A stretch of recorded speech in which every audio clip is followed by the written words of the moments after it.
عموماً دیکھا جاتا ہے کہ احباب جماعت میں سے نوجوان طبقہ جو ہے وہ کاروبار یا نوکری کے سلسلہ میں شہر چلے جاتے ہیں، تو اس وجہ سے مقامی جماعت کے کارکنان اور عہدیدار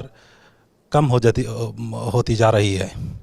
تو اس حالت میں ہم کیا کر سکتے ہیں؟ تو یہ تو دنیا کا قانون ہے، ہر جگہ دنیا میں اسی طرح ہوتا ہے کہ جو رورل ایریا، دیہاتی ایریا جو ہے وہاں سے اربن ایریا میں مائیگریشن ہوتی ہے، شہری علاقے میں مائیگریشن ہوتی ہے، اور جہاں قوموں نے ترقی کرنی ہوتی ہے یہ نیچرل چیز ہے۔ چھوٹے علاقے ہیں، قصبے ہیں، گاؤں ہیں، ان کی آبادیاں تیزی سے بڑھ رہی ہوتی ہیں، اگر وہیں رہیں گی آبادیاں تو شہر میں نہیں آئیں گی پڑھ لکھ کے، تو پھر ترقی نہیں ہو سکتی۔ یہ تو نشانی ہے اس بات کی کہ شہروں میں ترقی کے مواقع زیادہ ہیں اور ترقی کر رہی ہے قوم، یا پڑھائی کے مواقع زیادہ ہیں، پڑھائی کر کے وہ آگے بڑھ رہے ہیں۔ ہاں، بنگلہ دیش میں آپ کے اکانومسٹ تھی، اس نے شروع کیا تھا کاٹیج انڈسٹری کا سسٹم، کہ بجائے باہر جانے کے دیہاتوں میں اور چھوٹے قصبوں میں کاٹیج انڈسٹری ہو اور وہیں کام کریں لوگ اور وہیں ان کو انویسٹمنٹ کرنے کا مواقع میسر آ جائیں۔ اگر ویسے کوئی میسر آ جائیں مواقع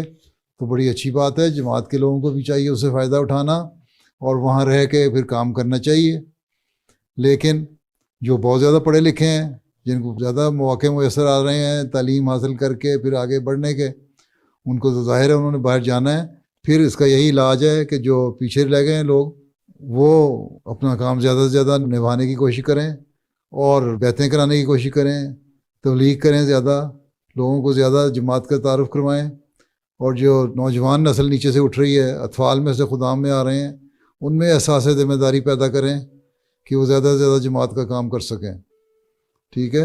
حصول معاش کے لیے انہوں نے باہر جانا ہی جانا ہے، لیکن اس کا طریقہ یہی ہے کہ ایک تو بیعتیں کروائیں ان علاقوں میں، دوسرے جو نئی نوجوان نسل ہے اس کی تربیت اس طرح کریں کہ وہ سنبھال سکیں جماعت کو۔